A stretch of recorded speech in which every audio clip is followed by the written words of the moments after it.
The village of Nether Thatch awoke on that particular Thursday with a civility unusually brittle, as though the morning air itself had conspired to make polite gossip sound sharper than intended. The vicar's household was the first to perceive the anomaly. Miss Edgerton, the housekeeper, discovered a small folded note pinned beneath the church bell with a neat thumbtack. It bore no signature, only a brief, enigmatic injunction. "All is not as it seems." She glanced at the vicar who, for a man who had spent nearly 30 years in the service of parochial order, displayed a remarkable capacity for restrained surprise. "It seems," he said, as one might remark upon the peculiarity of a new tea blend, "that someone wishes to disturb our equilibrium." By mid-morning, Inspector Purbright arrived in Nether Thatch, travelling on the slow train from Farlington, where the rhythm of life generally consisted of the occasional minor theft or misdelivered telegram. He observed the village from the platform with the same patient attention a botanist might give to a rare bloom. The neatly swept cobbles, the shutters of low-slung cottages aligned with almost militaristic precision, and the faintly triumphant tilt of a weathercock atop St. Mary's spire. Nothing on the surface suggested agitation. Yet Purbright had learned the peculiar lesson that civility is often the most telling mask for intrigue.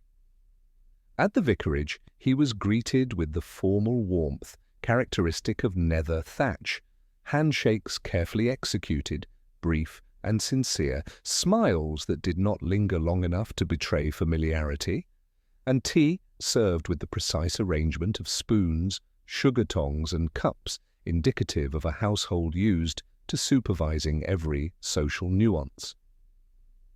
"Inspector Purbright," said the vicar, his voice pitched slightly higher than necessary, "your presence is, as ever, reassuring." Purbright inclined his head. "I hope your reassurance is not misplaced," he replied dryly, "though I suspect the note may be more curious than alarming." Miss Edgerton produced the note on a small silver tray, as though it were a delicate object requiring ceremonial handling. Purbright inspected the parchment with the meticulous gaze of a scholar of miniature manuscripts. The handwriting was neat, unremarkable in style, betraying nothing of the author's temperament save for a modest pride in neatness. "No spelling errors," he remarked. "Curious, if intended to provoke distress." The vicar murmured something about parishioners and their occasional capacity for mischief, but his eyes betrayed a faint worry. A man of long habit cannot entirely resist the idea that propriety might conceal insubordination. It was soon clear that Nether Thatch's resident committees, each devoted to the maintenance of moral and social order, had interpreted the note in accordance with their own anxieties.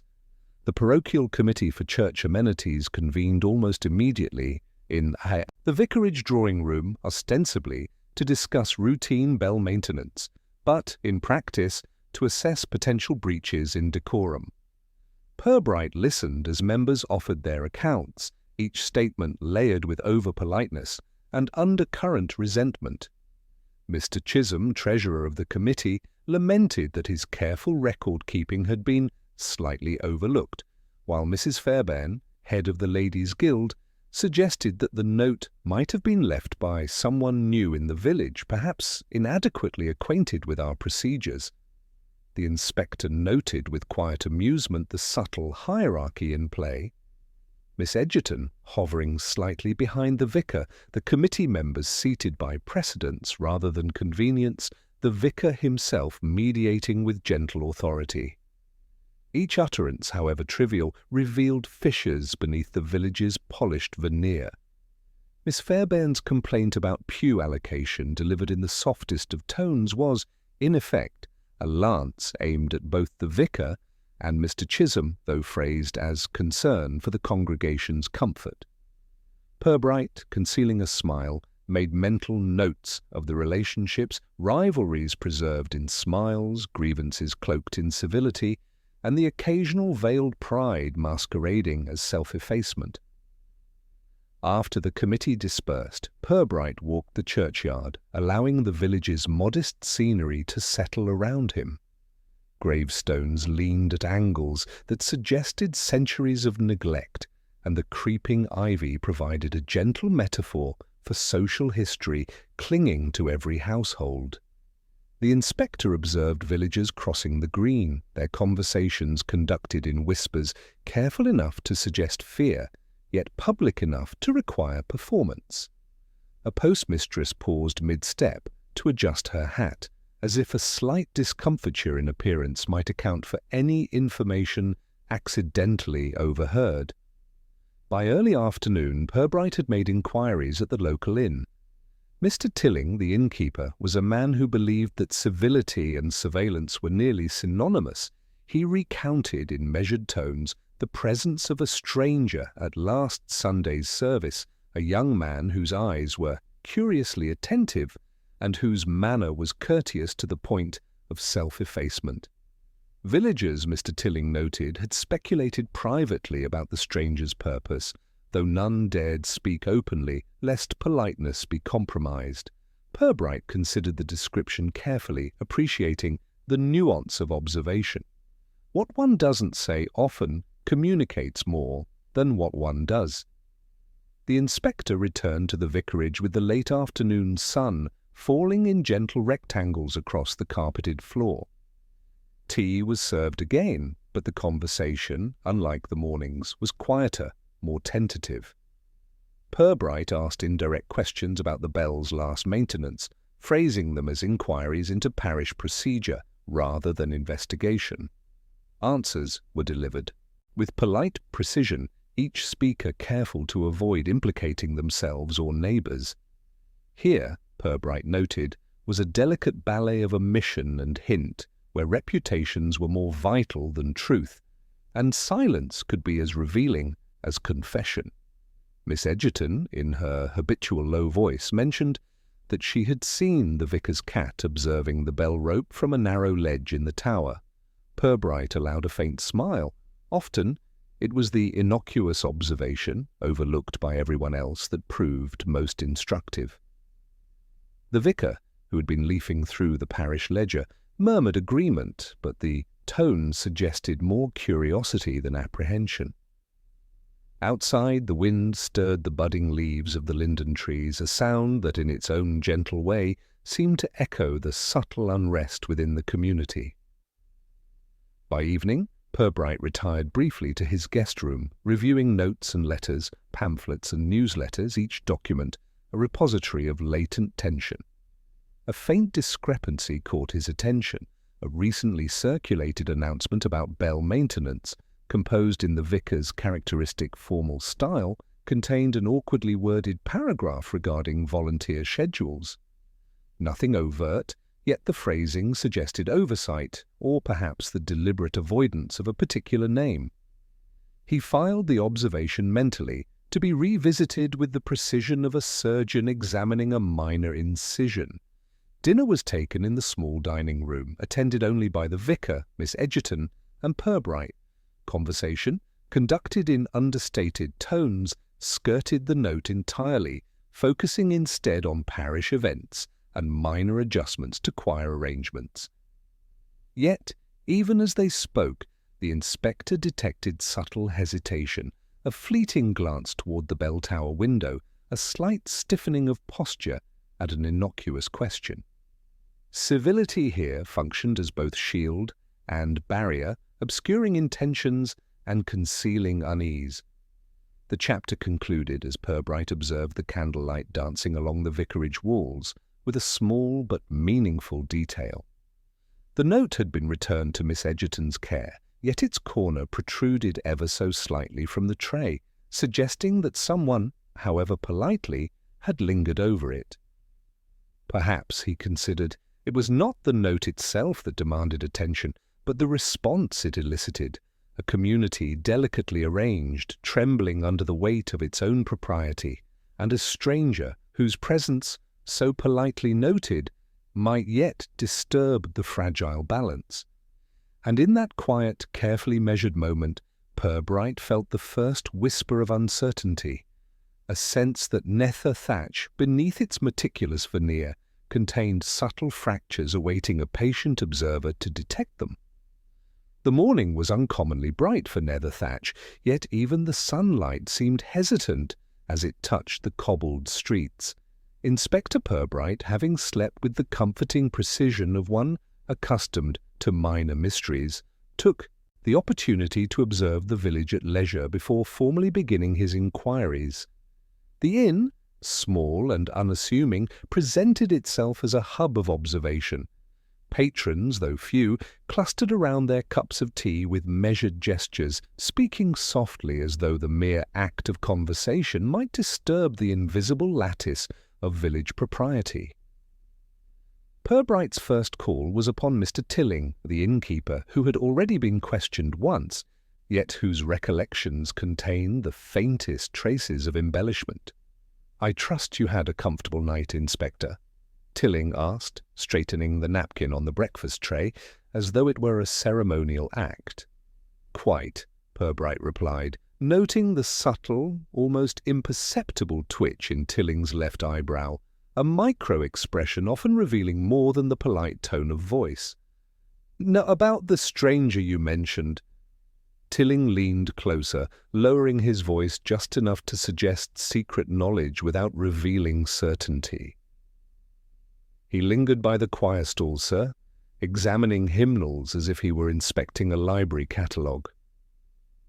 The inspector absorbed this detail with his customary patience. There was, he reflected, a peculiar pride in nether thatch's villagers, a belief that curiosity should always be cloaked in deference. Even the stranger's apparent interest in hymnals was interpreted socially rather than functionally, a test of civility rather than a breach of protocol. Tilling continued, describing how a group of parishioners had discreetly observed the newcomer's movements, exchanging glances the way chess players might signal intentions across a board. "No one spoke directly," Tilling emphasized. "That would have been indiscreet." After finishing a modest breakfast of poached eggs and toast, Purbright strolled to the vicarage under the guise of perambulation, noting the subtle cues the village offered in their ordinary design. Windows were shuttered at odd angles, fences bore minor repairs, suggesting recent disputes, and small bouquets of spring flowers seemed strategically placed, as though each petal might conceal a hint of allegiance or resentment. Reaching the vicarage gate, he was greeted by Miss Egerton, who had taken to observing the inspector with the same delicate scrutiny she reserved for the vicar's correspondence. "Good morning, sir," she said, her voice a quiet chime against the polished brick. "I trust your walk was agreeable?" Purbright inclined his head. "It was satisfactory," he said. Polite small talk served as a prelude to observation, and he noted the slight tremor in Miss Egerton's fingers as she carried a basket of letters. Some were routine, others more curious, postmarked in neighbouring villages, bearing minor requests for donations, but a few plainly misaddressed, as if deliberately delayed. The vicar joined them shortly, looking over his spectacles at Purbright with that mixture of confidence and quiet unease peculiar to men accustomed to moral leadership. "I understand you have already spoken with Mr. Tilling," he asked, "and formed impressions?" "Observations," Purbright corrected gently, setting the tone. "One does not form impressions without risk of inaccuracy." He examined the vicarage corridor, noting the faint disturbance of dust along the floorboards near the staircase. It was trivial, almost imperceptible, yet the inspector's attention to detail allowed him to register the presence of someone or something recently disturbed. The vicar adjusted his posture as if wishing to indicate that all matters of note were under control, yet the quiet straightening of his cuff suggested he was aware of minor inconveniences. The conversation shifted inevitably to the stranger. The vicar admitted with great delicacy that the visitor had expressed curiosity about village governance and the history of committee decisions regarding hymnals and seating arrangements. Purbright raised an eyebrow, concealing his amusement. It was seldom that interest in the minutiae of local management inspired anything more than mild consternation. Here it had managed to ruffle the social surface, leaving the villagers attentive in a way that hinted at deeper anxieties. Miss Egerton, who had silently placed a tray of biscuits upon the table, glanced at the inspector with faint disapproval, perhaps at the implied critique of the parishioners, perhaps at his knack for noticing what others overlooked. Later, Purbright arranged to visit the church itself, where he could inspect the choir stalls and the bell tower with discretion. The air within the nave carried the faint scent of beeswax polish, candles, and old wood, a familiar fragrance in a community committed to appearances. Parishioners were engaged in routine activities. One counted hymnals, another polished the lectern, while a third offered gentle guidance to a novice acolyte. Each action was performed with a keen awareness of observers, and Purbright noted the subtleties of body language, the slight tightening of a jaw, the half-smile that suggested private amusement at someone else's self-importance. He began with the bell tower, ascending the narrow staircase with the care appropriate to both masonry and propriety. The rope bore minor smudges of dust and faintly a handprint inconsistent with routine use. Purbright inspected it, noting its placement and pressure, and allowed himself a dry, inward smile. A detail such as this would have escaped any casual observer, but spoke volumes to one trained to detect subtleties. The careful positioning suggested someone had lingered, perhaps intentionally, without alarm or disturbance, likely under the impression that their presence would remain unnoticed. Descending, he paused near the choir stalls to examine hymnals left open. Margins contained notes in a careful hand, one parishioner's neat pencil annotations critiquing the order of hymns, another's scrawled suggestion about vocal arrangements. The inspector considered these minor alterations with interest. Each reflected small assertions of authority, subtle exercises of influence, and the perennial tension between formal obligation and personal inclination. In a village such as Nether Thatch, Purbright mused, it was often these minor exertions of control that revealed the deepest anxieties. He spoke briefly with Mrs. Fairbairn, who had been arranging flowers at the altar. Her conversation was clipped, precise, and heavily imbued with what Purbright would later classify as decorous suspicion.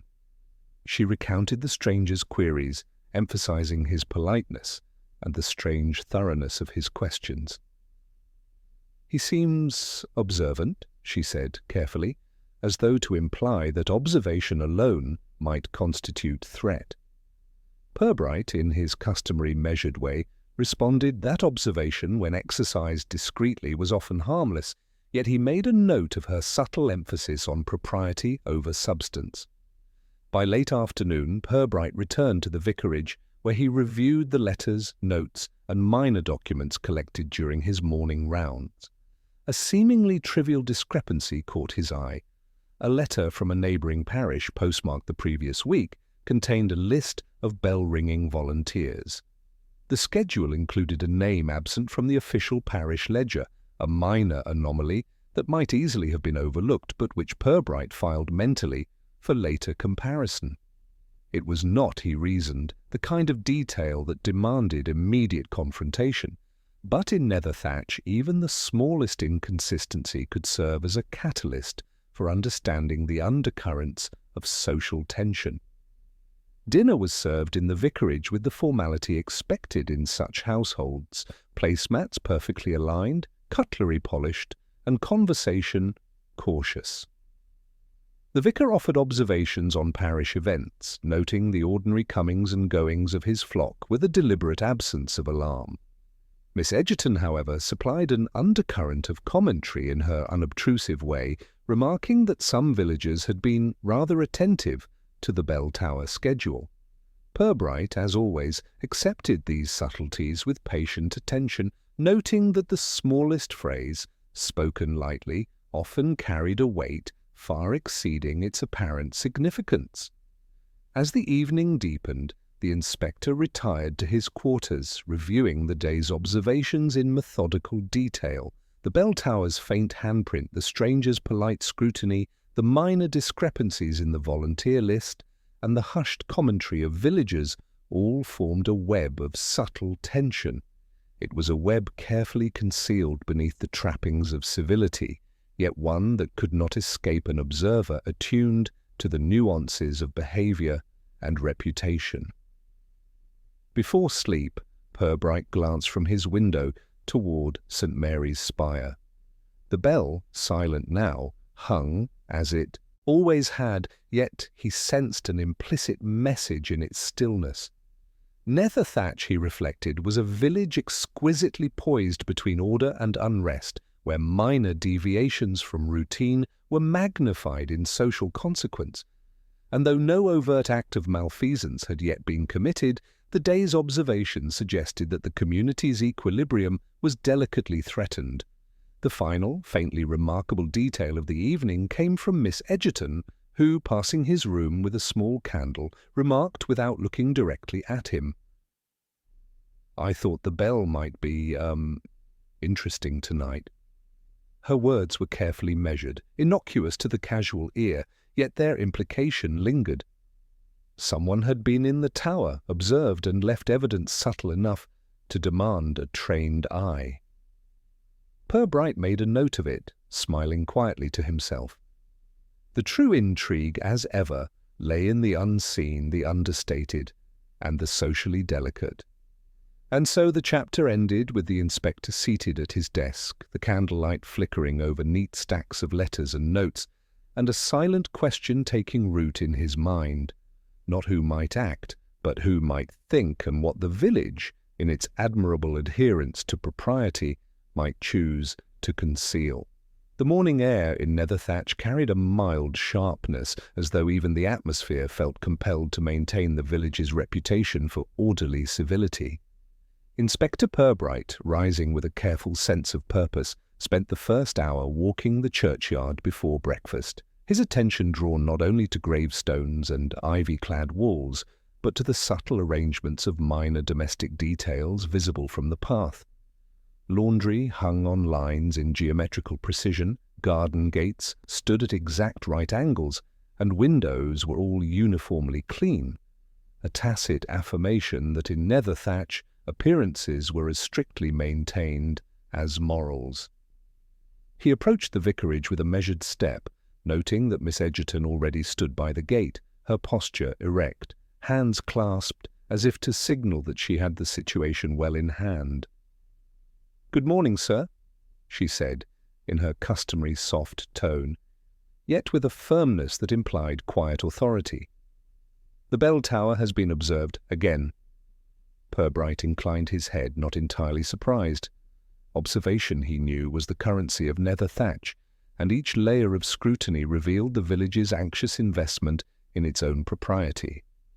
At breakfast, the vicar was unusually punctilious in recounting parish activities, his voice rising slightly whenever the topic turned to the committees responsible for routine church functions.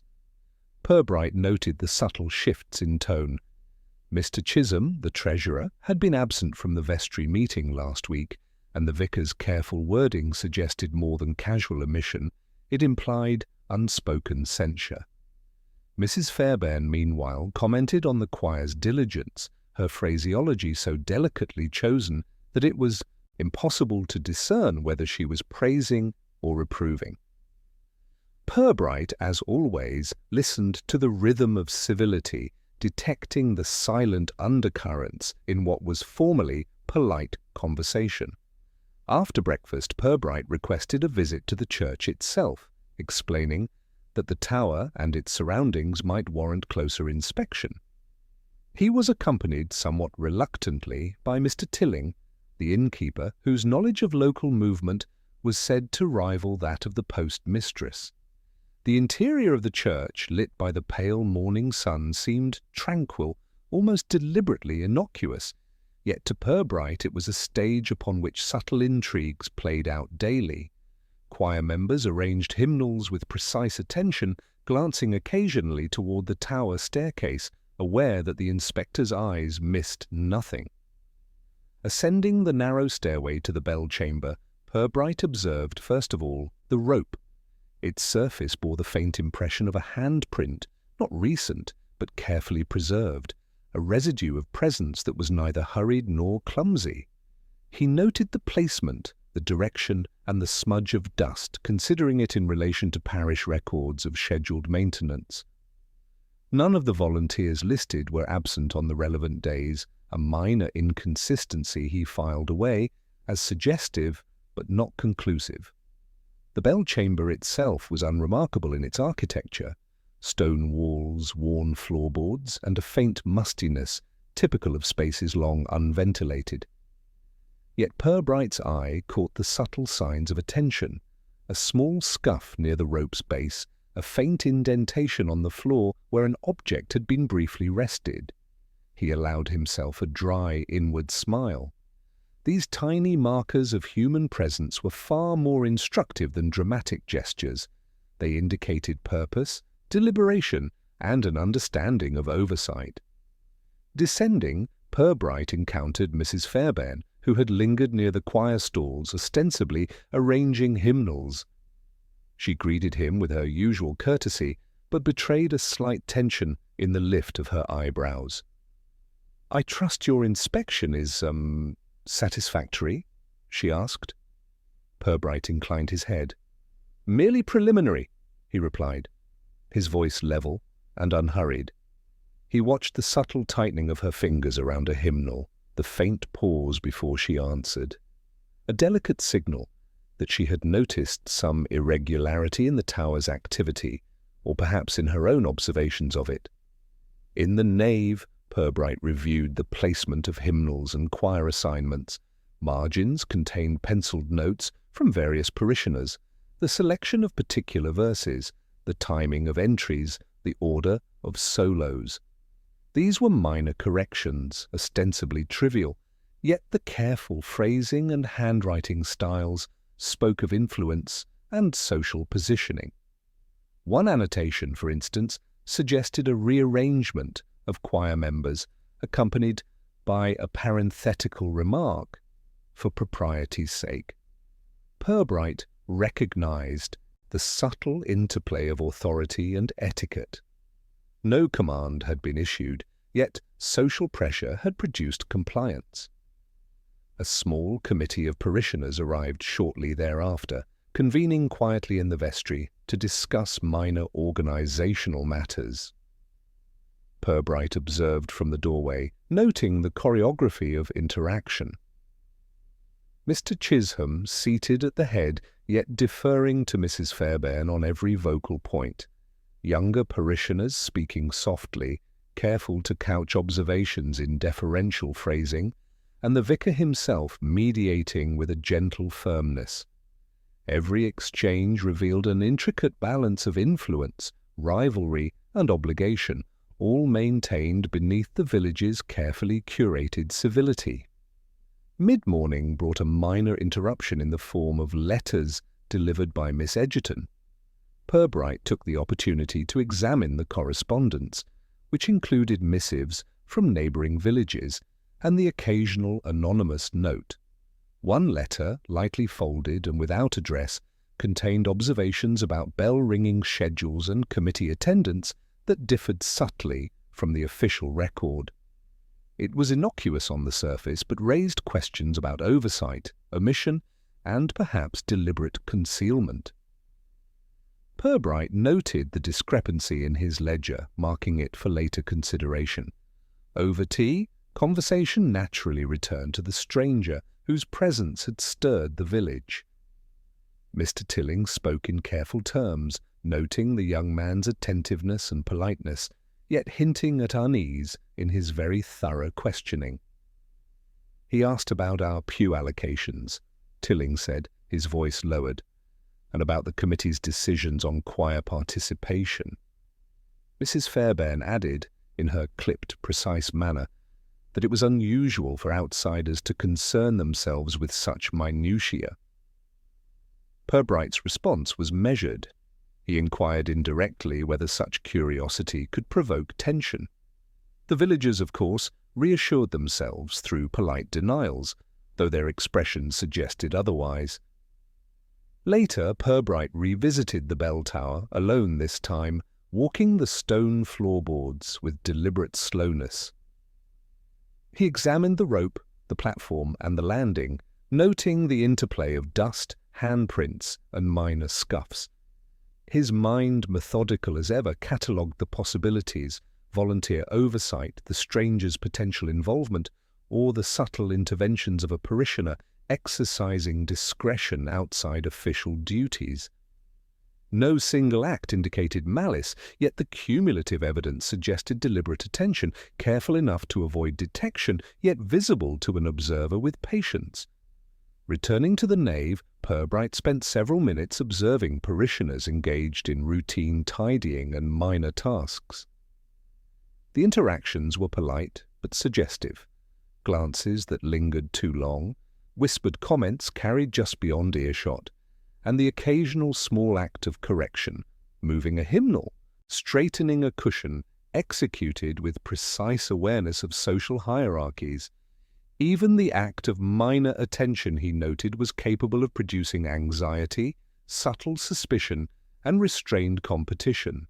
Nether Thatch, it seemed, was a village in which propriety itself could be weaponized. By afternoon, the inspector returned to the vicarage, where he reviewed notes, letters, and minor discrepancies. One particularly curious item was a notation in the parish ledger regarding bell-ringing volunteers. A name absent from official communications appeared, suggesting an informal arrangement unknown to the committees. Purbright smiled quietly to himself. The detail was trivial, yet in Nether Thatch, trivialities were often the key to understanding intentions, anxieties, and the carefully concealed fractures in communal life. As dusk approached, the vicar's household settled into routine. Candles were lit, windows shuttered, and Miss Edgerton began her evening inspections. Purbright, seated at his desk, reviewed the day's observations with meticulous care. The bell tower's faint handprints, the discrepancies in volunteer listings, the attentive but discreet interest of the stranger, and the villager's own subtly coded behaviors all pointed toward a puzzle delicate in its construction, yet rich in implication.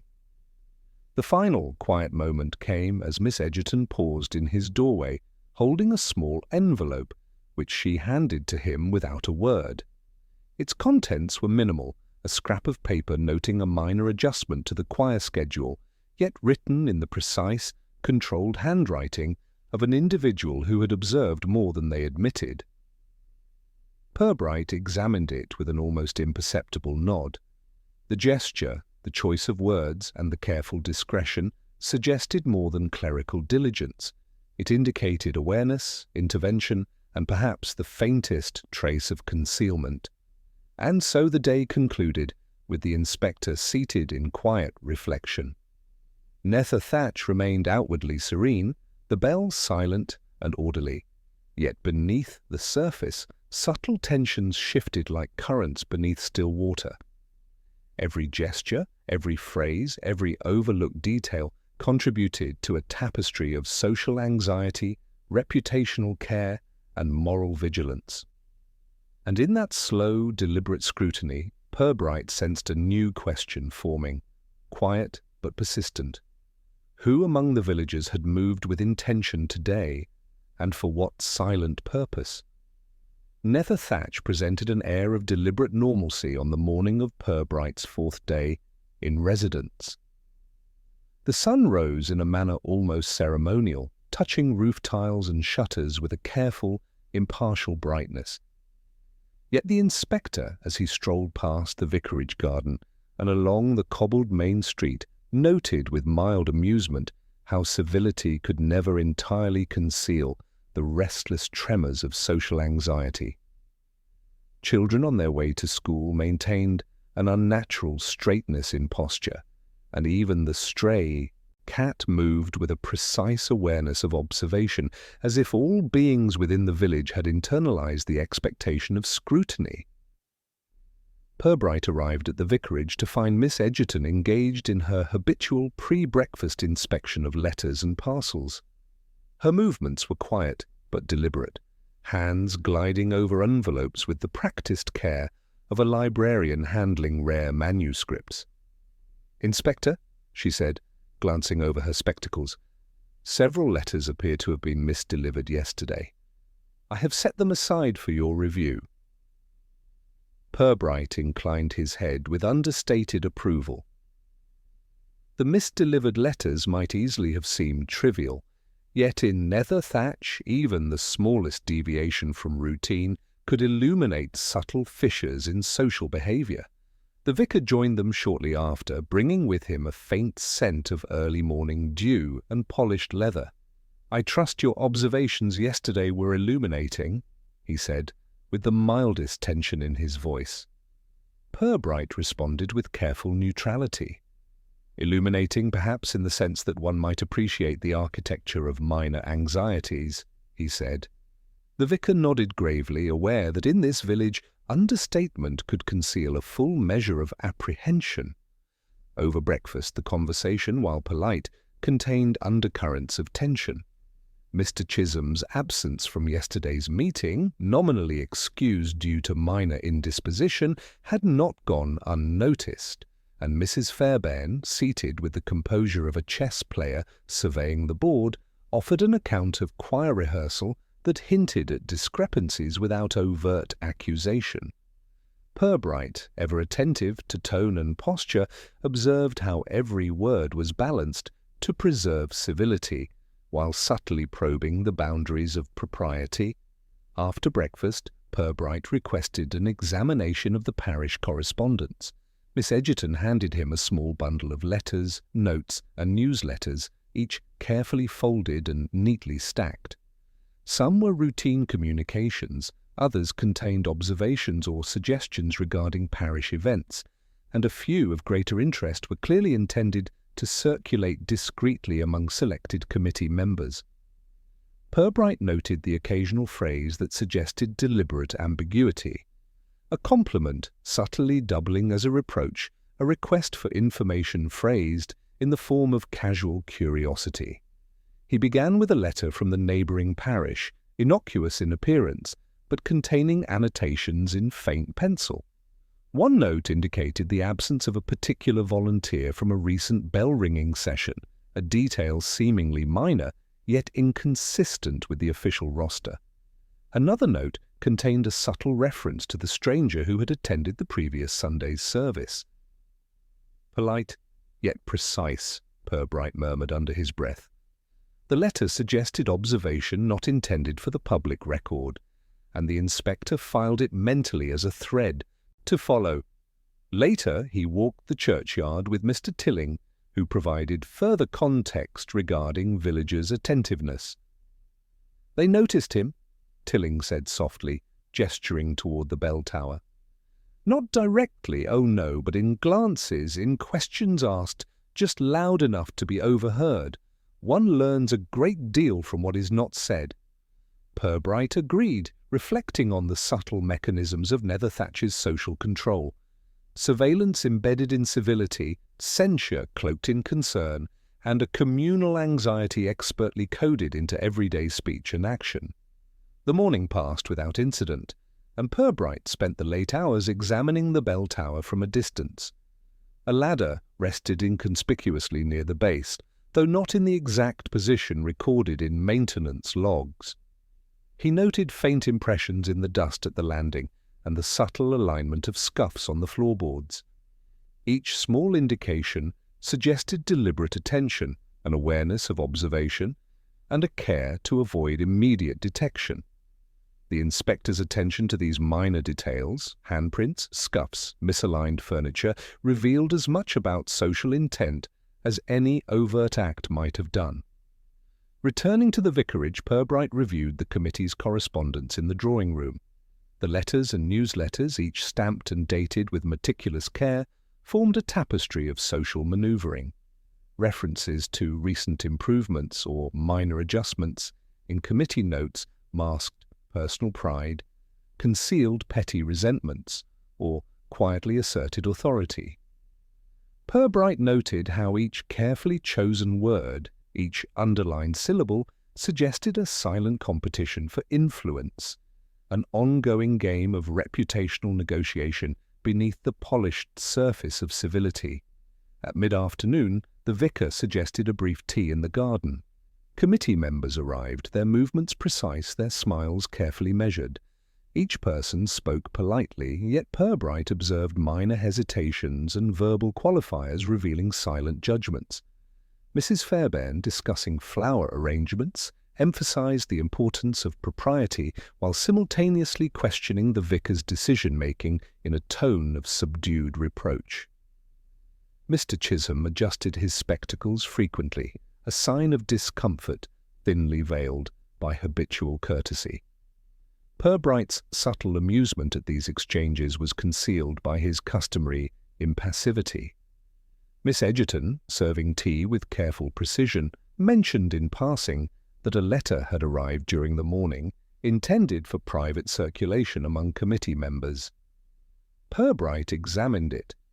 A note requesting verification of volunteer schedules for the bell tower and subtly implying that someone had acted outside official procedure. The phrasing was polite, almost perfunctory, yet the implication of oversight or deliberate intervention was unmistakable. Here was the village's signature intrigue, authority exercised quietly, almost invisibly, with propriety intact, but tension unmistakable. After tea, Purbright inspected the bell tower once more, taking a moment to study the rope, the platform, and the surrounding floorboards. Dust patterns suggested that someone had lingered deliberately, aligning steps carefully with existing scuff marks. The inscriptions of oversight, minor but precise, revealed intent and observation, executed without overt disturbance. The inspector allowed himself a small, dry smile. In Netherthatch, minor gestures of propriety could hide layers of intrigue, and careful attention was the only means of unravelling them. Later, the inspector convened a quiet discussion with the vicar in the study. "It is not perhaps any act of malice that concerns us," he remarked, "but rather the meticulous attention to social expectation. The village seems to operate on observation as much as it does on formal rules." The vicar nodded, his expression calm but thoughtful, aware of the truth in Purbright's assessment. Even minor deviations from routine, missed volunteer shifts, slightly misaligned hymnals, or attentive glances carried disproportionate weight in the careful architecture of village life. As evening fell, Purbright reviewed the day's correspondence and observations in his room. The letters, the scuff marks, the faint handprints, and the committee's subtle communications formed a network of small, deliberate acts, each interconnected through propriety, expectation, and vigilance. The village's equilibrium was maintained with painstaking care, yet even the smallest anomaly, an unrecorded absence, a marginal note, a carefully polite inquiry, threatened the delicate balance. The chapter concluded with a quiet yet striking observation. Miss Egerton, returning briefly to deliver a small envelope, paused at the door. She did not look directly at Purbright, but allowed a slight tilt of her head to indicate the envelope's significance. Inside was a folded slip of paper listing minor adjustments to bell-ringing schedules, written in a careful hand that suggested deliberate observation. The message itself was unobtrusive, almost innocuous, yet the act of sending it, the deliberate acknowledgement of minor oversight, implied a knowledge of events not openly admitted. Purbright held the slip between his fingers, noting the deliberate spacing of words, the precise alignment, and the faint pencil notation in the margin, observed yet unrecorded. A subtle smile touched his lips. for he understood that the village's proprieties, its silent rivalries, and its careful hierarchy of observation had produced an indicator far more revealing than any overt confession.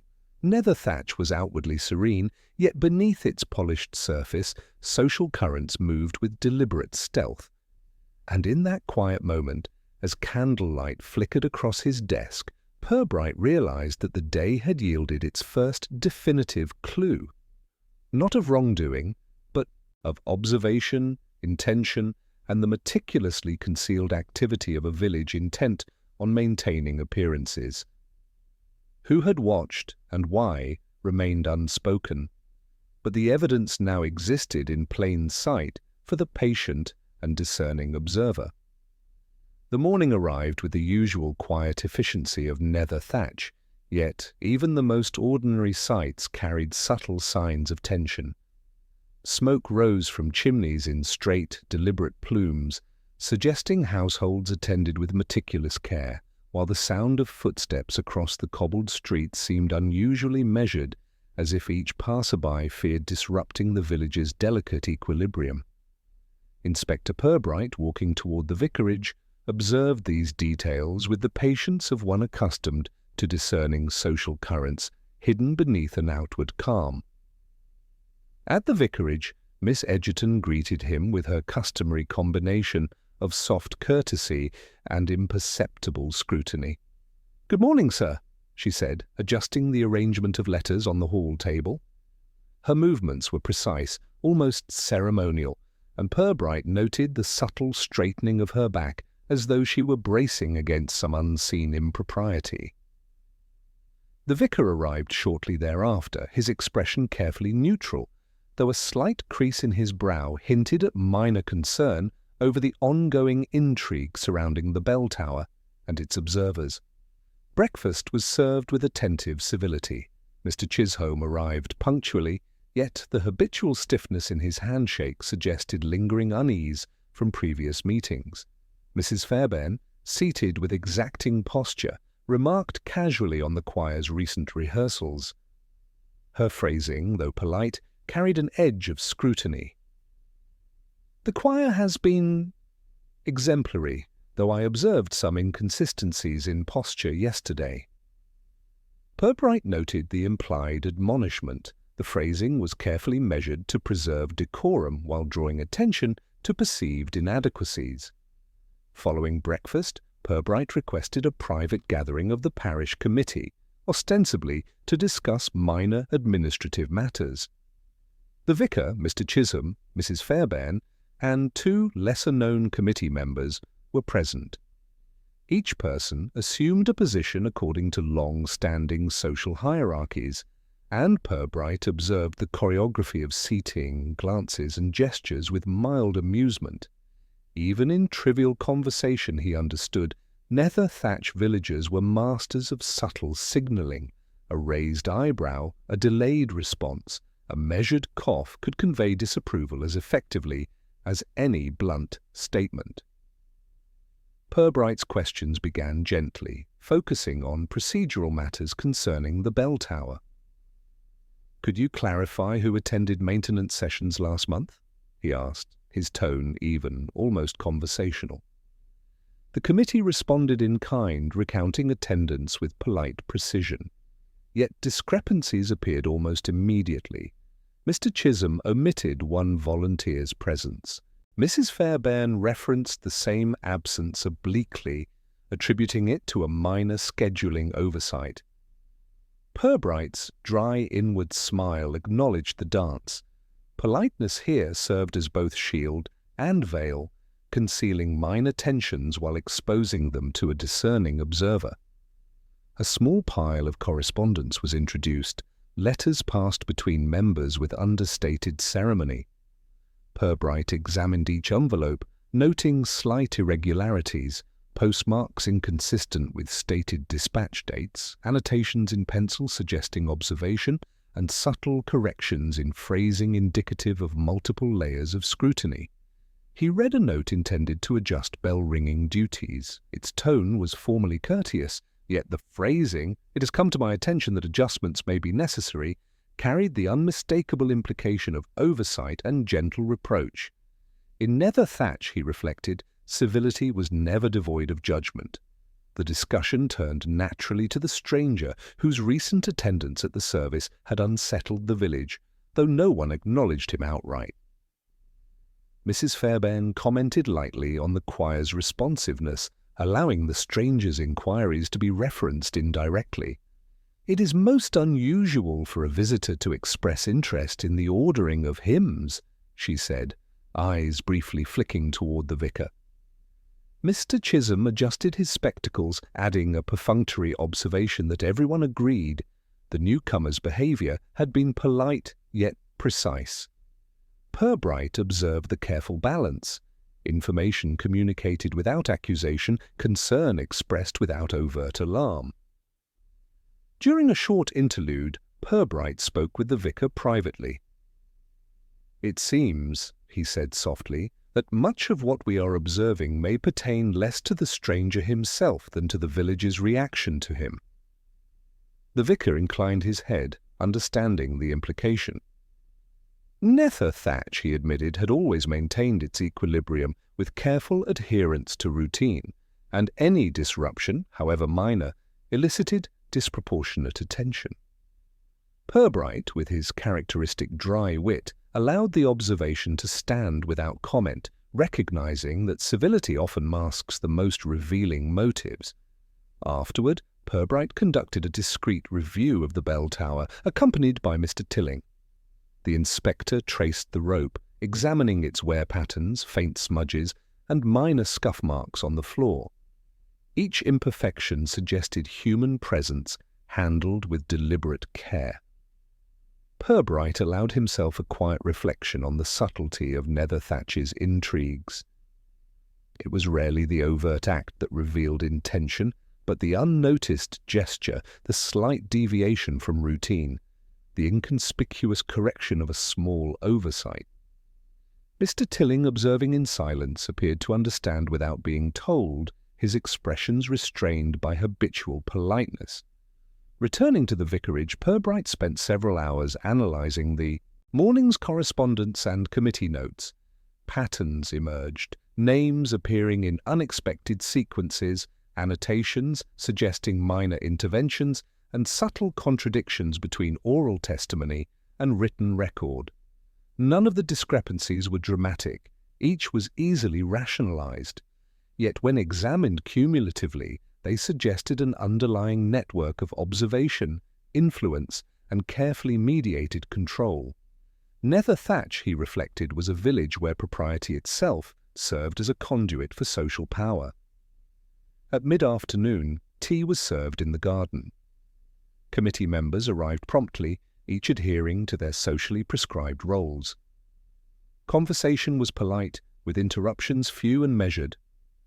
Mrs. Fairbairn spoke of flower arrangements with gentle authority, yet every phrase hinted at ongoing scrutiny of the bell tower and its attendant responsibilities. Mr. Chisholm, ever conscious of reputation, corrected minor misstatements with an air of discreet insistence. Even the vicar, while maintaining a veneer of calm, allowed subtle inflections in his voice to communicate concerns unspoken. Purbright, observing these nuances, noted that the village's social fabric remained taut, responsive to even the smallest anomaly. Miss Egerton quietly approached Purbright, carrying a small envelope. "For your consideration," she said, with no further explanation. Inside was a note listing adjustments to bell-ringing schedules, written in an elegant but deliberate hand. Purbright examined it carefully, noting the precise alignment of words and faint, marginal annotation. Observed and corrected. The message was courteous, innocuous even, yet the act of sending it conveyed awareness of an unrecorded presence. Someone had acted, observed, and maintained propriety simultaneously. As evening descended, the inspector returned to his room, reviewing the day's observations in methodical detail. Handprints on the rope, minor discrepancies in volunteer schedules, annotations in letters, and the village's own coded interactions all suggested that Nether Thatch's equilibrium had been maintained through deliberate subtlety. The committee's polite manoeuvres, the vicar's careful interventions, and the residents' anxious adherence to appearance formed an intricate lattice of behaviour, revealing motives, tensions, and unspoken hierarchies. The chapter concluded with a faint but remarkable moment. Miss Egerton, leaving his room, paused briefly at the threshold. She did not speak, did not make eye contact, but the slightest inclination of her head and the measured placement of a tray suggested knowledge beyond mere observation. Purbright, holding the slip of paper, noted the gesture, understanding its significance. The village had responded to his inquiries not with overt defiance or concealment, but with a series of silent signals, minor acts of attention, carefully executed, each indicating that observation was being conducted from multiple directions. And in that quiet, understated moment, a question formed in Purbright's mind. Who among the villagers had acted deliberately in the tower, and what had been the precise purpose of their observation?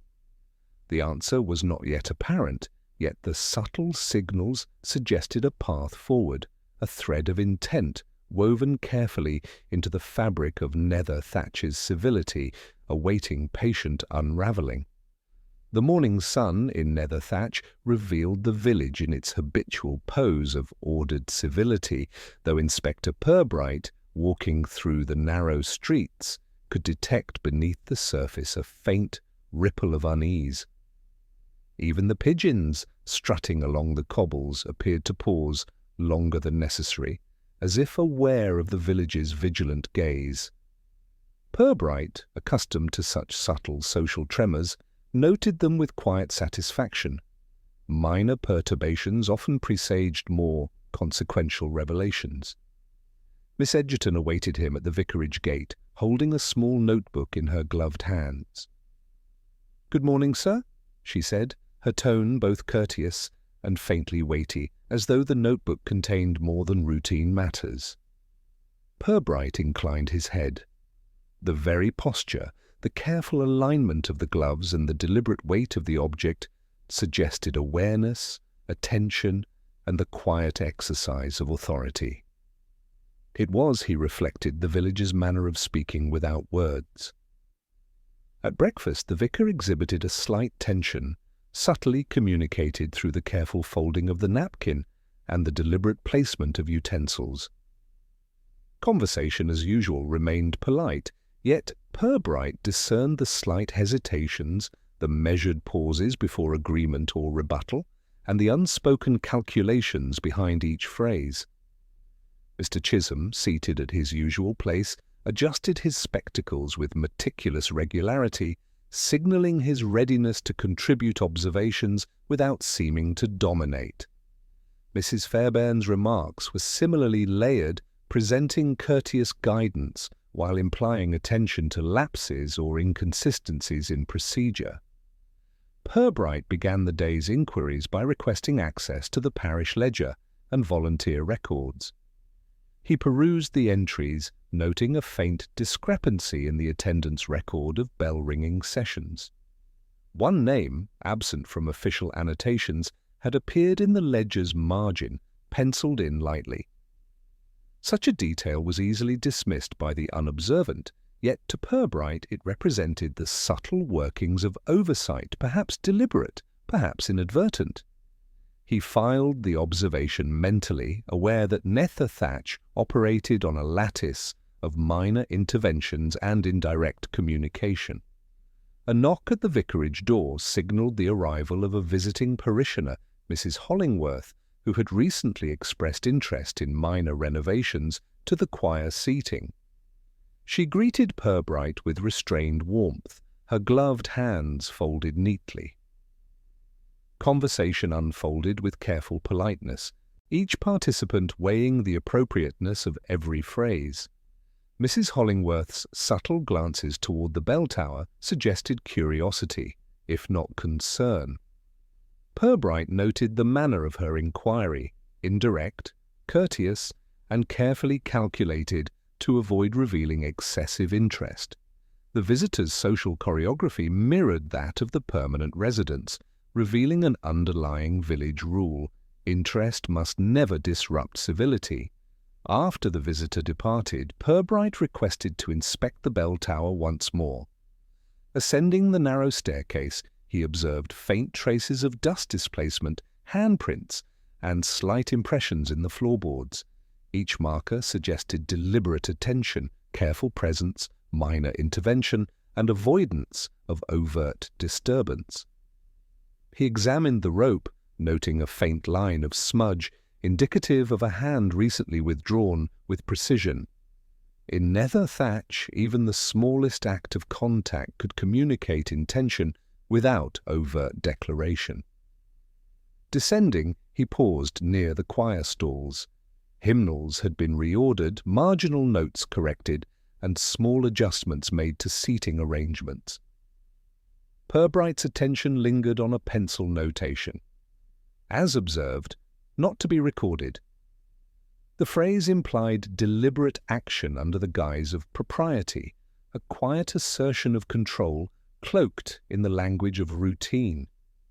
He allowed a faint smile. The village's mechanisms of observation and influence were subtle, yet remarkably effective.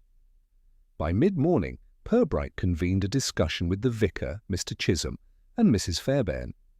He inquired gently about recent adjustments to the bell-ringing schedule and minor discrepancies in volunteer assignments. Responses were polite, measured, and layered with indirect implications. Mr. Chisholm emphasized accuracy in record-keeping, while Mrs. Fairbairn subtly referenced oversight without attributing fault. Purbright listened attentively, noting not only what was said, but the manner, the timing, and the deliberate pauses between phrases. Civility, in nether thatch, was a lens through which tension, rivalry, and intention could be inferred. Letters and minor communications were then introduced for Purbright's review. Several were annotated in pencil, some correcting previous statements, others subtly indicating observation or minor interventions. One envelope contained a note from an unnamed parishioner. A brief list of adjustments to bell-ringing sessions executed without acknowledgement in official records. Purbright examined the handwriting, noting precision, subtle pressure variations, and marginal alignment. Here, the evidence of intentional oversight was clear, though its origin remained opaque. The village operated in layers, he reflected. Intention masked beneath formal courtesy, authority expressed without confrontation. In the afternoon, Purbright walked the village with Mr. Tilling, discussing minor observations and recent events with the measured tone of one, dissecting social anatomy. The innkeeper offered insights into villagers' attentiveness, describing indirect glances, whispered exchanges, and slight hesitations in speech. "They notice everything," Tilling remarked. "Even what is not said carries meaning." Purbright concurred silently, reflecting on the manner in which nether thatch managed perception, reputation, and moral authority. Each citizen's self-discipline created a network of oversight more effective than any overt supervision. Later, Purbright revisited the vicarage, where Miss Egerton presented another envelope. Its contents were minimal, a note regarding minor schedule adjustments and annotations about recent bell-ringing practices. Yet the phrasing was deliberate, measured, and precise. Observed, corrected, discreetly maintained. The subtlety of the wording indicated that someone had acted with intention, addressing a minor disruption without attracting attention. Purbright noted the elegance of the act. A village exercised control not through confrontation, but through nuanced observation and disciplined adherence to propriety.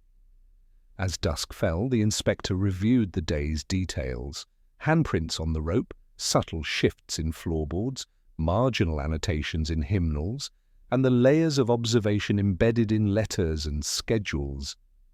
Nether thatch remained outwardly serene, yet beneath its calm surface lay a lattice of surveillance, subtle intervention, and reputational caution.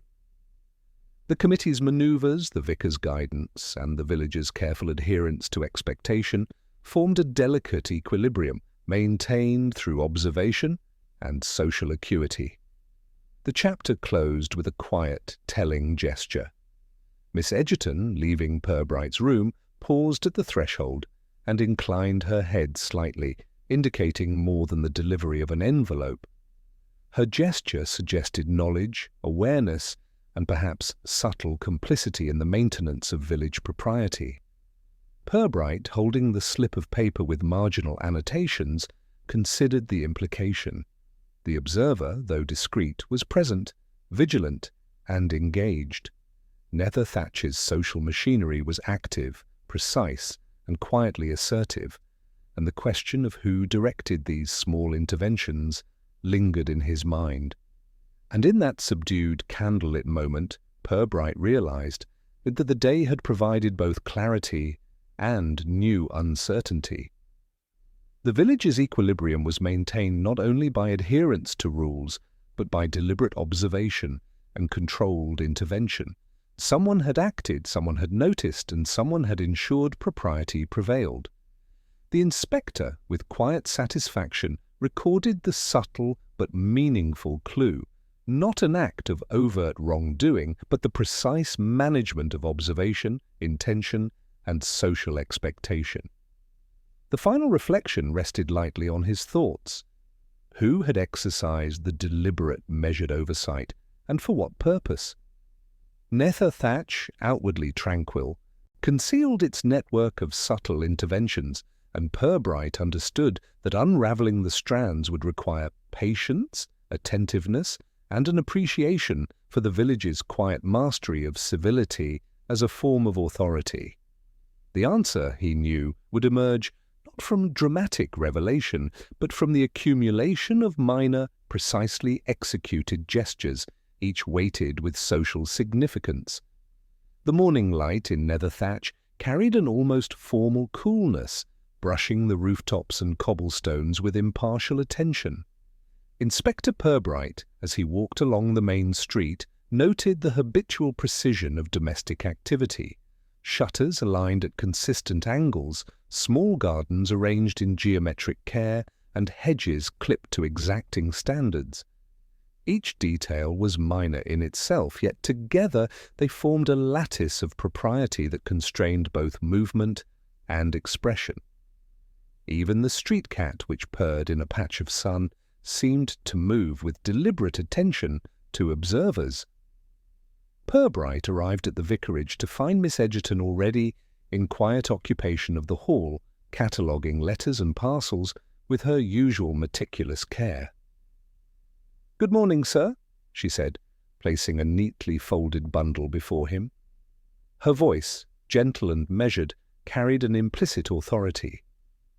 Purbright observed the careful alignment of envelopes, the subtle spacing between each stack, and the slight crease in her glove as she lifted the last item.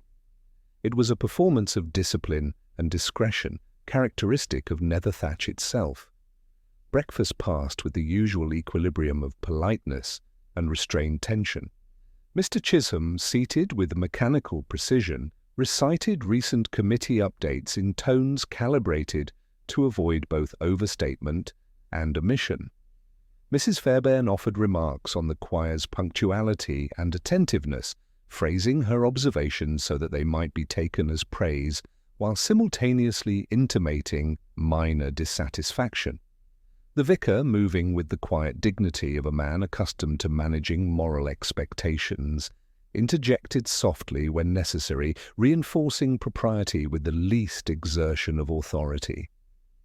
Purbright noted the rhythm of conversation as he always did, the careful pauses, the subtle emphasis on syllables, and the almost imperceptible signals of approval or concern. After breakfast, Purbright requested to examine the bell tower once more, accompanied by Mr. Tilling. The narrow stairway creaked underfoot, a minor concession to history rather than neglect, and each step afforded the inspector an opportunity to observe subtleties in dust, smudge, and wear. The rope bore faint, overlapping impressions of hands, some deliberate, some casual, suggesting repeated attention with a careful avoidance of conspicuous disturbance. He traced the sequence of markings with patient curiosity, noting the directionality and pressure, and reflected on the invisible choreography that Nether Thatch maintained. Intervention without announcement, observation without exposure. Upon reaching the platform, Purbright observed slight displacements in the floorboards and faint indentations, as if a small object had been moved several times.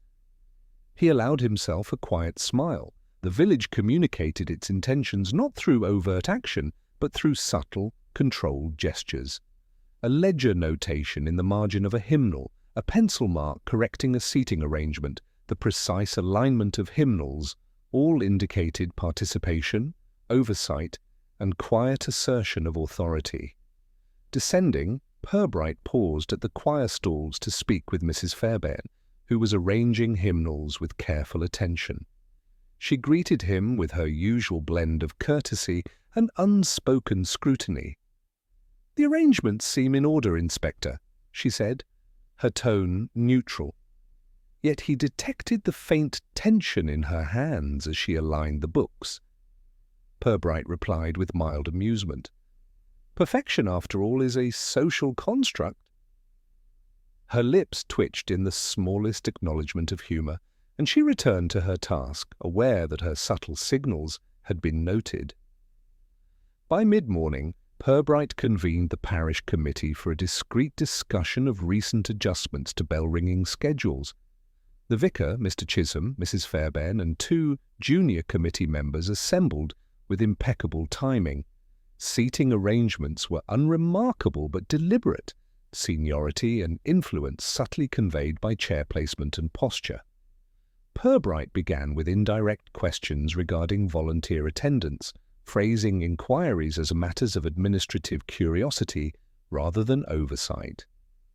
Responses were polite, measured, and delicately balanced, yet each contained slight divergences that revealed hesitation, minor inconsistencies, and discreet assertions of authority. Letters and communications were circulated with quiet ceremony.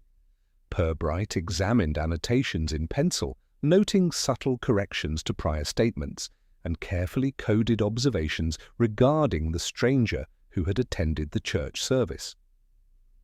One missive included a note in the margin, observed and adjusted discreetly. Such phrasing suggested intervention by a party wishing to maintain propriety while ensuring oversight, a hallmark of Nether Thatch's social economy. The inspector filed the detail, aware that understanding intention required patience, attention to context, and an appreciation for civility as a medium of influence. In the early afternoon, Purbright requested a brief visit to the vicarage garden to observe the committee in more informal conditions. Tea was served beneath the careful shade of trimmed trees. Conversation remained polite, though minor social tensions surfaced in gestures, slight hesitations, indirect compliments, careful corrections, and glances lingering longer than necessary. Mrs. Fairbairn noted the choir's punctuality with a phrasing that suggested approval while subtly reminding others of their responsibilities. Mr. Chisholm's adjustments of spectacles and slight shifts in posture conveyed the anxiety of reputation in quiet, visual form. Miss Egerton approached Purbright with a small envelope, handed with deliberate neutrality. Inside was a brief note regarding further adjustments to bell-ringing duties, annotated with minute pencil corrections. The wording was courteous, precise, and deliberate. Reviewed, observed, and discreetly managed. The implication was clear. Someone had monitored activity, intervened, and ensured propriety, all without drawing attention to the act itself. Purbright smiled faintly. The village communicated as much through subtle gestures and wording as it did through official decrees or instructions. Later, Purbright met privately with the vicar to review the day's minor discrepancies. They discussed the intersection of oversight, minor interventions, and the stranger's inquiries, carefully avoiding dramatization. The vicar agreed that Netherthatch's equilibrium depended on controlled observation, subtle correction, and indirect communication. Every gesture, every notation, and every polite inquiry contributed to maintaining the delicate balance. The inspector reflected on the village's unusual social acuity, civility as governance, observation as authority, propriety as a mechanism for influence. By evening, Purbright returned to his room, reviewing letters, notes, and annotations collected throughout the day. Patterns emerged in minor adjustments, handprints in the bell tower, faint floorboard impressions, careful repositioning of hymnals, and multiple annotations indicating observation and oversight. Each act, trivial in isolation, formed a cumulative narrative of deliberate, socially calibrated intervention.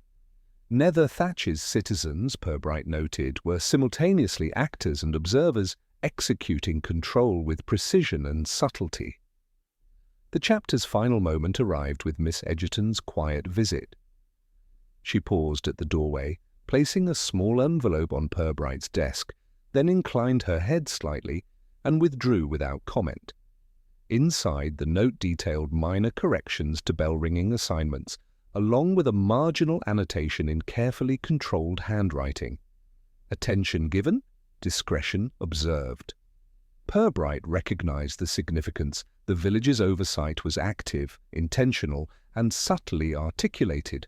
Observation, correction, and propriety had been maintained simultaneously, leaving the inspector with a faint but unmistakable clue. As candlelight flickered over his desk, Purbright considered the question forming in his mind: who had executed the deliberate oversight, and to what end? Netherthatch, outwardly calm, had revealed the quiet mechanics of its social hierarchy: intention expressed through civility, vigilance concealed beneath ordinary routines, and influence exercised without confrontation. The answer, he reflected, would emerge not in some spectacle, but in patient attention to minor gestures, coded phrases, and subtle corrections, the very language of propriety. And so the day concluded, leaving Purbright with a single, quietly provocative realization: the village's equilibrium was maintained by unseen hands, meticulous observation, and carefully measured intervention. The mystery lay not in what had occurred, but in who had observed, acted, and preserved appearances, and in the faint traces of these actions that now beckoned the inspector to follow. The morning in Netherthatch was subdued in both light and sound, a muted clarity that seemed to encourage careful observation. Inspector Purbright, as he walked the narrow lanes toward the vicarage, noted with quiet interest the deliberate alignment of chimneys and fences and the subtle rearrangement of flower pots along window sills. These minor gestures of propriety, repeated across the village, conveyed a vigilance so habitual that it approached instinct. Even the faintest irregularity, a slightly tilted shutter, a misplaced garden tool, was visible against the otherwise meticulous order. At the vicarage, Miss Edgerton awaited with her usual quiet efficiency, organizing letters with gloved hands and precise alignment. "Good morning, sir," she said, lifting a small envelope with deliberate care. Purbright inclined his head. The gesture was formal, but carried a weight of discretion, as though the envelope contained information best acknowledged silently. The vicar arrived shortly thereafter, greeting the inspector with measured cordiality. His brow bore the faintest crease, betraying an awareness of minor tensions yet unspoken in the household. Breakfast proceeded with careful politeness. Mr. Chisholm, seated upright with habitual stiffness, spoke of parish committee developments in a tone both factual and subtly evaluative. Mrs. Fairbairn, in her soft, precise phrasing, offered commentary on the choir's punctuality and attentiveness. Each word, Purbright noted, contained a dual purpose: acknowledgement of propriety and subtle assertion of oversight. The vicar interjected sparingly, balancing civility with authority, ensuring that the morning's discussion preserved the village's carefully constructed equilibrium. After breakfast, Purbright requested a review of recent correspondence regarding the bell tower. Miss Egerton handed over a bundle of letters, each meticulously folded and annotated. Some contained minor corrections to volunteer schedules, others offered suggestions couched in formal courtesy, and a few hinted at observations of unusual activity.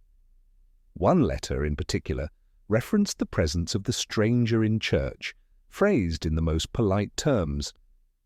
His interest, though courteous, warrants gentle attention. Purbright noted the subtle apprehension, recognizing the village's desire to maintain civility while signalling concern. A short walk with Mr. Tilling followed, intended to provide context regarding parishioners' interactions. The innkeeper offered observations with restrained amusement, glances exchanged over hedges, whispered remarks in precisely modulated tones, and minor gestures of disapproval communicated without verbalization. Purbright listened attentively, noting the sophisticated choreography of social expectation at play. Netherthatch, it seemed, relied on observation and subtle correction as much as on formal rules. Reputations were guarded through a combination of vigilance, discretion, and the careful modulation of courtesy. Returning to the vicarage, Purbright inspected the bell tower once more, alone this time. He noted the faint smudges along the rope, small scuffs in the floorboards, and minute indentations suggesting repeated, careful attention. No act was dramatic or hurried. Each movement, each touch had been executed with deliberation, leaving subtle evidence of human presence without disturbance. He traced the sequence of handprints and scuffs with patient scrutiny, reflecting on the invisible network of observation that controlled activity through indirect means. Descending the tower, Purbright paused in the nave to observe the choir. Hymnals had been repositioned, marginal notes corrected, and seating subtly adjusted. A pencil annotation caught his attention. As observed, discreetly amended. The phrase implied deliberate intervention, executed with an eye toward propriety rather than authority. Purbright smiled faintly. The village communicated not through edicts or confrontation, but through gestures that were measured, deliberate, and quietly authoritative. By mid-morning, Purbright convened the parish committee for a discussion of minor discrepancies in volunteer assignments. The vicar, Mr. Chisholm, Mrs. Fairbairn, and 2 junior members attended, each occupying positions that subtly reflected hierarchy and influence. The conversation was polite, formal, and measured, yet Purbright observed slight hesitations, indirect affirmations, and careful corrections, each revealing subtle assertions of oversight. He posed questions gently, focusing on procedural matters, while responses carried the weight of social expectation, masked by courteous phrasing. Letters were circulated, each containing annotations in pencil. One note referenced the stranger's inquiries at the previous service, delicately phrased, attention observed, adjustments made discreetly. Purbright noted the layered intention. Someone had monitored activity, acted to maintain propriety, and documented interventions in a form that concealed agency. The village's subtlety, he reflected, was as precise as any forensic trace. The invisible hand of propriety directed events without overt declaration. In the afternoon, Purbright took tea with the committee in the garden. Conversation was punctuated by slight corrections, indirect commendations, and careful modulations of tone. Mrs. Fairbairn commented on the choir's discipline, with an understated critique, while Mr. Chisholm's minor adjustments to seating and gestures conveyed attentive oversight. The vicar facilitated dialogue with gentle authority, balancing civility with subtle social control. Purbright observed that each exchange, no matter how trivial, contributed to a network of vigilance, influence, and minor arbitration, an invisible scaffolding sustaining the village's equilibrium. Miss Edgerton delivered a small envelope to Purbright mid-afternoon, placing it on his desk with precise neutrality. Inside was a brief note detailing adjustments to bell-ringing duties, annotated with fine pencil corrections. The phrasing, courteous and deliberate, read, "Observed, adjusted, discreetly maintained." The implication was clear. Someone had acted to preserve propriety, overseeing activity without revealing their identity. Purbright regarded it as a minor revelation, noting the elegance of Netherthatch's system of subtle intervention. Later, Purbright reviewed minor discrepancies in attendance records, annotations in hymnals, and marginal corrections in correspondence. The cumulative pattern suggested a deliberate orchestration of oversight, a network of observation that maintained the village's social equilibrium. Actions were small, gestures discreet, but together they conveyed vigilance, authority, and control. Netherthatch, he reflected, was an ecosystem of observation. Civility served as governance, propriety as discipline, and minor interventions as enforcement. The chapter concluded with a quiet, telling moment. Miss Edgerton paused at the threshold of Purbright's room, inclining her head ever so slightly, conveying acknowledgement without speech. The subtle gesture indicated awareness, vigilance, and perhaps deliberate facilitation of minor oversight. Purbright, holding the annotated note, recognized the significance. The village's careful attention, executed without overt intervention, had yielded evidence of deliberate observation and maintenance of propriety. As candlelight played across the desk, Purbright considered the implication.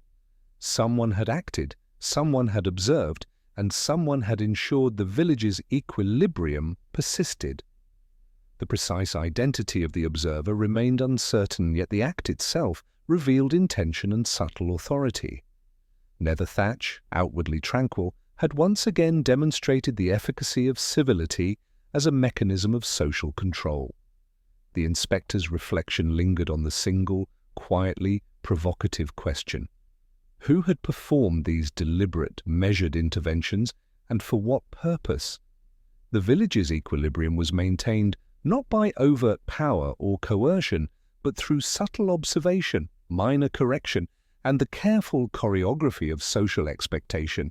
Each gesture, notation, and polite inquiry contributed to a tapestry of control that was at once invisible and unmistakable. And so the day drew to a close, leaving Purbright with the knowledge that the village's system of propriety and oversight was active, deliberate, and intricate. The answer to the mystery, he understood, would be revealed not in a dramatic confrontation, but in the accumulation of these minor, purposeful acts, each weighted with social significance and silently observed. The final clue of the day was intangible yet palpable, a deliberate action observed in miniature, hinting at intention, agency, and the quiet hand that guided Netherthatch's equilibrium. The morning in Netherthatch unfolded with its usual precise calm, though Purbright immediately perceived a subtle undercurrent of unease. A few shutters were left slightly ajar, a hedge clipped less than perfectly, and the postman's delivery bore the faintest signs of hesitation in pacing. To an outsider, these details might appear trivial, but to Purbright they suggested the stirrings of social tension, a village whose equilibrium had been nudged ever so slightly by the presence of the stranger. At the vicarage, Miss Edgerton received him with the customary blend of courtesy and quiet authority.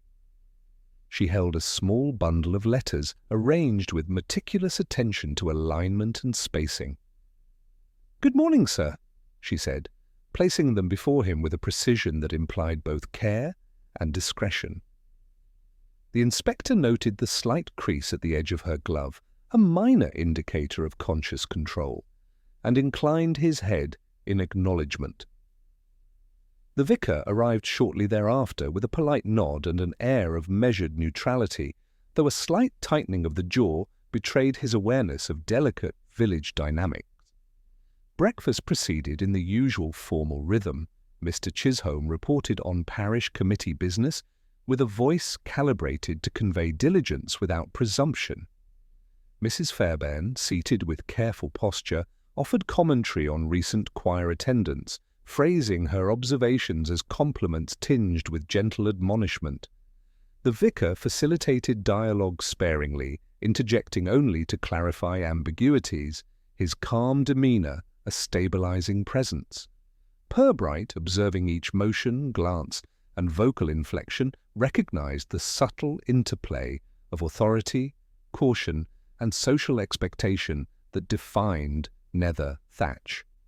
After breakfast, Purbright requested to review recent correspondence regarding the bell tower. Miss Egerton handed him a neatly folded set of letters, each annotated in faint pencil. One contained instructions for minor adjustments to bell-ringing schedules, while another referenced the stranger's presence at a recent service. The phrasing was as discreet as it was informative. Attention noted, intervention deemed necessary and executed with discretion. The village, Purbright observed, maintained propriety with remarkable finesse, ensuring oversight while avoiding the appearance of interference. A short walk with Mr. Tilling followed, offering insights into recent subtle shifts in parish behaviour. The innkeeper described carefully modulated glances, the exchange of hushed remarks and gestures laden with implied disapproval. "It is not what they say," Tilling remarked, "but how they say it." Purbright nodded silently, appreciating the intricacy of this social code. Nether Thatch relied on observation, inference, and discreet correction to maintain equilibrium, and any deviation, however minor, could ripple through the village's network of propriety. Returning to the vicarage, Purbright inspected the bell tower once more. The rope bore faint smudges, floorboards held slight indentations, and the ladder exhibited subtle wear that indicated repeated, deliberate attention. No movement had been overt or hurried. Every action had been measured, leaving small but telling evidence. In the nave, hymnals were repositioned, seating slightly realigned, and marginal notes in pencil suggested ongoing attention. "As observed, discreetly amended," read one notation. Purbright allowed himself a faint smile. The village's language of civility was itself a form of surveillance.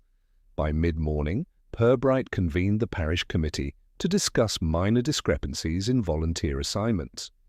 The vicar, Mr. Chisholm, Mrs. Fairbairn, and 2 junior members attended, their seating and posture carefully indicative of social rank. Purbright posed indirect questions about recent adjustments and attendance, phrasing inquiries with the nonchalance of routine curiosity. Responses were precise, courteous, and yet subtly revealing. Hesitations, indirect affirmations, and small corrections indicated an underlying anxiety about observation and accountability. Letters circulated among the committee. One, annotated in pencil, subtly referenced the stranger, observed, action deemed necessary, maintained discreetly. Purbright noted the layered intention. Someone had monitored activity, executed intervention, and ensured propriety while concealing their agency. Each minor correction, each coded observation, contributed to a social ledger invisible to outsiders but entirely legible to those attuned to the village's intricate system of civility.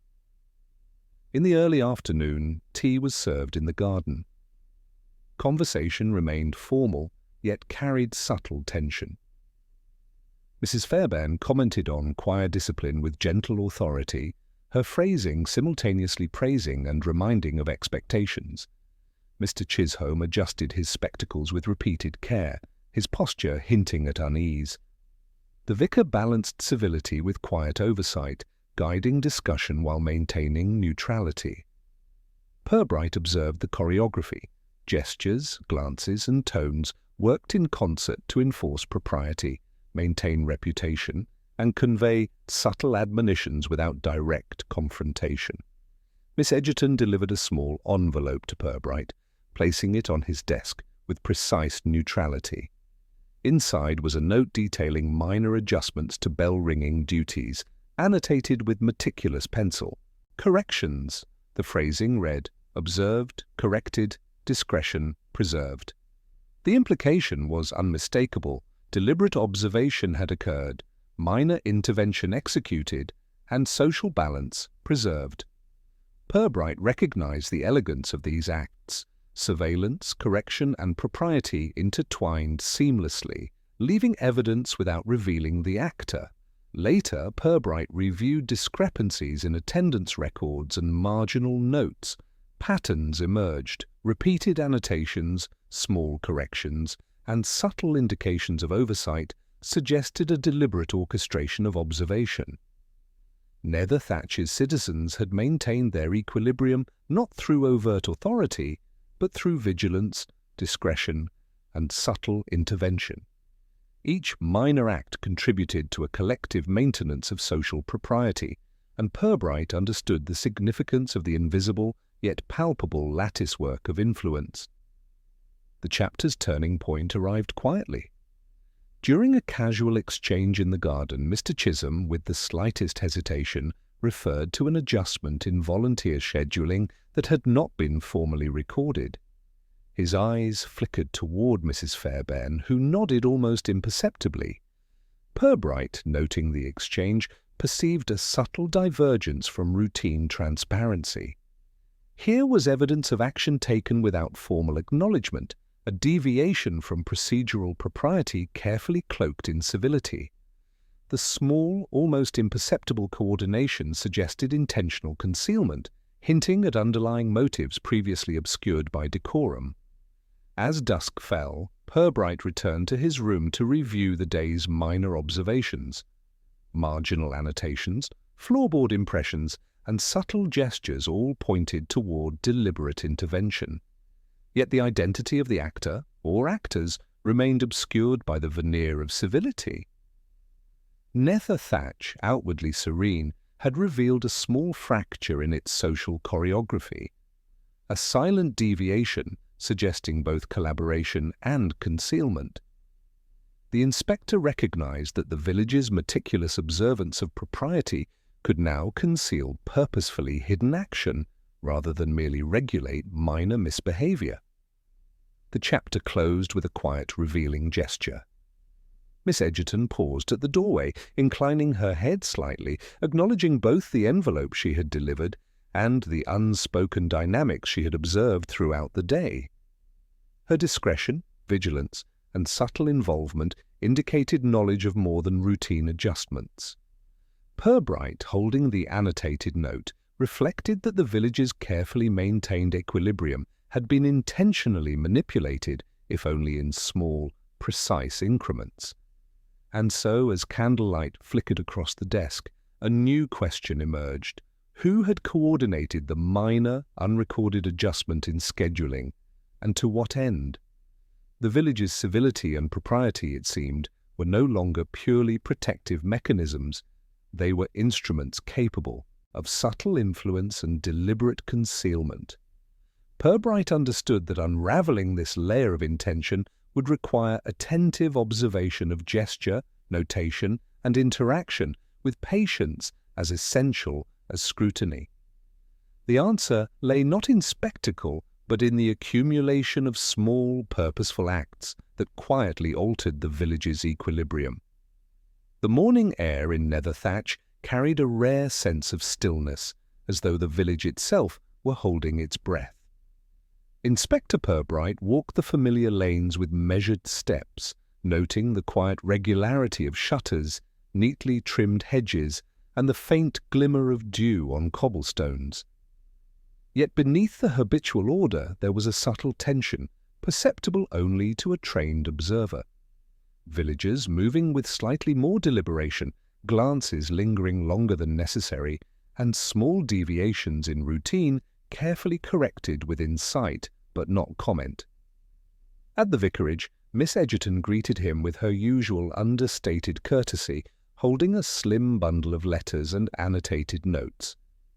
"Good morning, sir," she said, placing the papers with deliberate precision. Purbright acknowledged her gesture, noting the careful alignment and the slight crease in her gloves that signalled deliberate attention. The vicar soon appeared, offering a polite nod and a faintly furrowed brow, an indication that he too was aware of subtle social currents that demanded management without overt interference. Breakfast passed with the usual ritualistic civility. Mr. Chisholm, seated with habitual stiffness, spoke of parish business and recent committee discussions, his tone measured to convey competence without assertion. Mrs. Fairbairn offered commentary on minor procedural matters, phrasing observations so that each compliment carried a shadow of correction. The vicar interjected occasionally, guiding the dialogue with calm authority, maintaining decorum while subtly reinforcing expected conduct.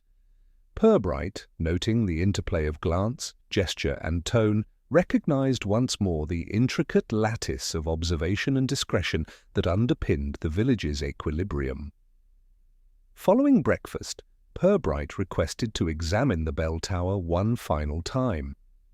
Ascending the narrow stairs, he observed the rope for faint smudges, inspected floorboards for slight depressions, and traced the sequence of minor disturbances with quiet attention. Each detail suggested deliberate and repeated engagement, executed with careful attention to propriety. In the nave, hymnals were aligned, seating adjusted, and marginal notes corrected, all with the appearance of routine. A pencil annotation read, "As observed, discreetly amended." Purbright allowed himself a faint smile. In Netherthatch, the most precise interventions were always masked by civility. By mid-morning, Purbright convened the parish committee for a discussion of volunteer assignments and minor discrepancies in bell-ringing schedules. The vicar, Mr. Chisholm, Mrs. Fairbairn, and two junior members took their places with careful attention to social hierarchy. Questions were posed in a manner that suggested routine inquiry, while responses were polite, indirect, and layered with subtle assertion of authority. Hesitations, minor corrections, and brief glances were all observed by the inspector, forming a quiet dialogue of intent and oversight that surpassed the mere words spoken. Letters were circulated for review, each carrying faint pencil annotations. One noted the stranger's inquiries at recent services. Attention noted, adjustments executed discreetly. Purbright observed the subtle implication. Someone had acted with intention, maintaining social balance without revealing agency. The village's propriety, he reflected, was a form of governance, exercised in miniature through observation, minor corrections, and the careful modulation of civility. In the early afternoon, the inspector conducted informal interviews with several parishioners. Questions were framed with civility and neutrality, eliciting answers carefully measured to preserve reputation and avoid impropriety. Subtle contradictions emerged, a slight hesitation here, a small discrepancy in the sequence of events there. Purbright noted them all, understanding that Netherthatch's social fabric relied not only on overtly recorded actions, but on the invisible corrections, minor omissions, and carefully directed gestures that maintained equilibrium. Miss Egerton delivered a small envelope mid-afternoon, placing it on Purbright's desk with deliberate neutrality. Inside was a note detailing minor adjustments to bell-ringing duties, annotated with subtle pencil corrections. Observed, amended, discretion preserved. The note confirmed the cumulative observations Purbright had been assembling. Interventions had been deliberate, measured, and concealed beneath layers of civility. The village's equilibrium had been maintained through a quiet orchestration of social propriety, invisible to all but the most attentive observer. Later, Purbright reviewed discrepancies in attendance records, marginal annotations, and the subtle signs of oversight scattered across multiple parish documents. Patterns emerged with clarity, repeated annotations, minor corrections, and precise timing of interventions suggested coordinated observation. Someone within the village, or possibly a small cadre, had actively monitored events, intervened when necessary, and ensured that propriety remained intact. Each act was small, unobtrusive, and fully consistent with the outward appearance of routine. By evening, the tension of accumulated observation reached a subtle but perceptible shift. During a brief discussion in the garden, Mr. Chisholm referenced an unrecorded adjustment in the volunteer roster, his eyes flicking briefly toward Mrs. Fairbairn. She responded with a slight nod, so faint that only a careful observer might note it. Purbright perceived the significance immediately. Action had been taken outside formal channels, deliberately concealed, yet coordinated. Here, for the first time, the mechanisms of oversight and social influence revealed intention beyond mere procedural correction. Purbright reflected quietly on the stranger's role. Though he had been the catalyst for observation, the village's response suggested more than cautious vigilance. Subtle manipulation, careful orchestration, and discreet correction had been employed to maintain social equilibrium. No act had been overt, yet the network of observation functioned with remarkable efficacy, highlighting not only propriety but authority exercised in silence. Netherthatch, outwardly tranquil, had concealed deliberate social engineering beneath its customary civility. Miss Egerton's final visit for the day provided the softest yet most telling signal. She paused at the doorway, inclining her head slightly, neither speaking nor making direct eye contact. The subtle gesture, almost imperceptible, conveyed awareness, engagement, and possibly deliberate facilitation of the village's network of oversight. Purbright, holding the annotated note she had delivered, recognized the significance. Observation had been active, coordinated, and precise, yet all the while maintaining the veneer of routine civility. As candlelight flickered across his desk, Purbright considered the day's cumulative lessons. Netherthatch's system of social control was not maintained through overt authority or coercion, but through meticulous observation, measured intervention, and the careful choreography of civility. Each minor act, floorboard impressions, handprints, marginal notes, corrected hymnals, formed part of a larger design ensuring equilibrium without revealing the actors. The inspector noted the elegance of this arrangement, both effective and unobtrusive. The final question lingered, soft but persistent. Who had executed these deliberate, coordinated interventions, and to what end?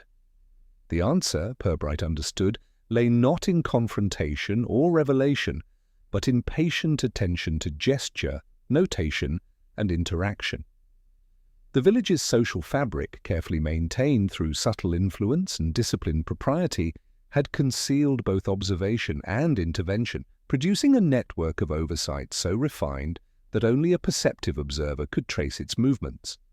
The chapter concluded quietly. Miss Egerton, as she withdrew, left the room with a final, nearly imperceptible tilt of the head, a gesture that conveyed both acknowledgement and complicity. Purbright, reviewing the evidence and annotations before him, understood that the equilibrium of Netherthatch had been preserved through deliberate minor acts executed with discretion. The inspector's task was complete not through the exposure of dramatic wrongdoing, but through the recognition of subtle manipulation and the quiet orchestration of civility. In the stillness of the evening, Purbright reflected on the elegance of the village's network, civility as governance, observation as authority, propriety as enforcement. Each gesture, each marginal note, each carefully aligned hymn book had been a thread in a tapestry of subtle power. The stranger had illuminated the hidden lattice of influence, but it was the villagers themselves who had acted with intention, maintaining equilibrium and reputation through silent, measured intervention. And so, as the final candle guttered and shadows lengthened across the desk, Purbright allowed himself a faint, wry smile. The mystery of Netherthatch had not required confrontation, argument, or spectacle. It had been revealed instead through patience, attention to nuance, and the understanding that civility often conceals more than it reveals. The smallest gestures, the quietest observations, and the most carefully measured actions had spoken volumes. The last clue, subtle yet unmistakable, lingered in the mind. Deliberate oversight, exercised in miniature, coordinated without declaration, and perfectly aligned with the village's rigidly polite social order. In Netherthatch, the mystery had been resolved not by uncovering a crime, but by discerning the invisible hands that maintained propriety, guided behavior, and preserved equilibrium, an intricate, silent architecture of control, elegance, and understated authority,